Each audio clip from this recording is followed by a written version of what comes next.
the other skills as well, if you want to move forward. Is that a good answer? Of course. Of course, it's a very good answer. To me, the question is, how do you reach the inner world of the persons who are doing it? By getting to know them. Yeah. Accountants are people too. Yeah, and if I can add there as well, I always smile when people call leadership a soft skill. That's another example of the system diminishing the importance of people. You know, hard skills, finance, strategy. You know, soft skills, people. You know, no rubbish. It's the hardest thing in the world to do the people stuff. And so again, the language indicates how the system diminishes the people.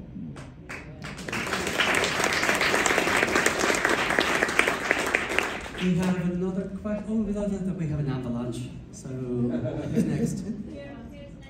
Oh, here. Hello. My question is for Kjersti. I actually visited your Peace Centre about 3 weeks ago, which was an absolute delight, and I loved your sort of the engagement around what we talked about yesterday, which was echo chambers and bubble hopping, etc. But I just wanted to pick up on something you mentioned in your presentation about this year's laureate and the role of civil society. And I guess we've talked a lot today about the role of corporates. What and how do you see that bridging and that bubble hopping between civil society and corporate in order to progress the IDGs? Oh, that's a wonderful question. I actually think that without civil society, we probably wouldn't be so aware of the issues that we have at hand. So I think government, civil society and corporate are dependent or interdependent actually on each other. And civil society consists of each and one of us that engage in causes. Alexandra Matvichuk, who from the Ukraine that got the Peace Prize for Center for Civil Liberties, she said that when ordinary people come together, they can change things much faster than any UN resolution can. And I think that's a beautiful statement for how important each and one of us actually are. So, yeah, thank you for the question. Another one. Hello. I have a question for Susan. I think I picked up you made a comment that you have an assessment for the IDGs and even a 360. Could you elaborate on that and maybe share any resources that is accessible? Yeah, thank you very much. Yeah, I mean, there's this wonderful toolkit that's available from the IDGs, which we're using actually at IMD with our executives to help them work through it. And as part of that, we took the questions and created a self-assessment. And then you can use the same questionnaire for people to rate you around you, so that then you can see how you view yourself, is it how others view you, in terms of how, and you can do it at a team level as well. Yeah. So it's taking the questions that are here, looking at the work behind and the research behind the IDGs, and then pulling together some core questions in each of the areas. And so then each person can say, okay, I think I'm doing pretty well on that one, I need to do more on this one, you know, and then we can look at it from a team perspective. Does that help? Yeah, brilliant. Yeah. Hi, thank you for fantastic, inspiring presentations, but I've been inspired by the question here about civil society. I'm actually registered on the NGO track, but I'm here because I made a fuss. And I said I don't want to be disintegrated into separate tracks. Thank you. So I wondered about your view going forward, how we can reintegrate the, I call it the quadruple helix that is, actually it's whatever the 5 is, I forget my Latin, but you know, we are individuals, we are in our communities, in our civil societies, we have our jobs, many of us employed in business, as I am, which is why I could say I wanted to be here. We've studied in academia or are part of academics. You know, there's so many different parts. Our theme this morning was integration.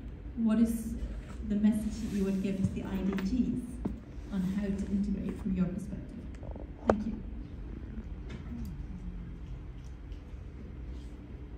We have time for one or two more questions. You start with well, one of the things that I've been more and more aware of lately is the importance, like I said, to invite everyone around the table.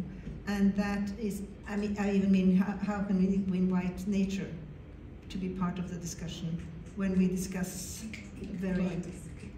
so we really need to think carefully about who has a stake in this issue.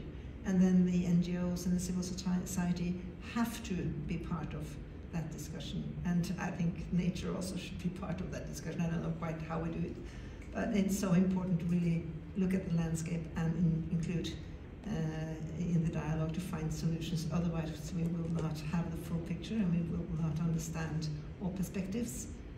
So in order to create good solutions, I think that's so important. Thank you for the question. And I think we absolutely have to meet in a broader, around a broader table as equals. So it doesn't really mean if you're a corporate or NGO or whatever, because we're solving the same problem. So I think that, but we need to look out and see what are these different organizations, companies that we actually need to discuss with, because I feel sometimes that we exclude some. In my work with public sector and private sector and NGOs, I wonder sometimes where are the startups and scale-ups and many of those who are actually creating the solutions of tomorrow. So a lot more of that I would want.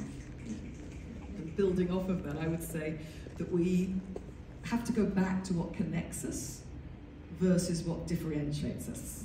So if we start with what connects us, that's everything. We're all interconnected, simply by virtue of being alive at the same time and on the same planet. So start from there, and then you welcome different perspectives, because you start from the love base, not the fear base. Yes. Mrs. Han? Elizabeth, thank you very much for your presentation. And I guess my question is around leadership promotion. So we're talking about soft skills and leading, but I'm curious about measures, because people behave to what is measured or how they're evaluated. So I'm wondering, especially in the organizations and the corporations, what measures are you using, and how are you using these IDGs to know who to promote? Because so often organizations promote people who get results, but you can really do a lot of harm to get results. And some of the leaders that I admire most are only promoting people who are good at relationship and results. But I've found one organization that actually really measures and has that as a criteria. Yeah, I can start. I think from my business point of view, that is something we often hear, and that's also the structure that it has been in many companies for many years. I think actually that if you don't start to look more at those other behavioral skills and measure the right things, but it's not always the measurement that is the thing. It's actually to push certain behaviors and what they do and what people don't do. It has to happen because people won't stay, and we need a lot of skilled people. And so for me, I am working with, I'm leading the workforce practice, so all my work is around people and leadership. So we push that a lot, because otherwise talent will leave, and so it's a do or die thing. I see it going forward. But I know where it comes from, and absolutely, if you ask me, have I had leaders that has promoted people not only where I am now, but in other places that I've been working before? Yes, that was the old structure, but I hope it's dying. Well, I have to say, we're up against the clock, I'm afraid. So I just endorse and say, I think that's an old system thinking. And so how do we shift so that we create environments where people feel included, and when people feel included, they want to bring their best. You know, I'm yet to work with a CEO who says, I want to create a toxic culture. And yet many do. And yet many do. But that's not their intent. They're trapped in a system which is unhealthy, a Platonic system. And that's why our planet, why we're struggling on the planet, because we're trapped in an unhealthy system. We have to change the whole thing. And I want to say thank you. I'm sorry, ladies and gentlemen and others, we are up against time and we have a lot still to get through today. But you will be joining us for a coffee break later, so I'm sure all three will be here to answer any questions. So thank you so much for what you shared. Having us.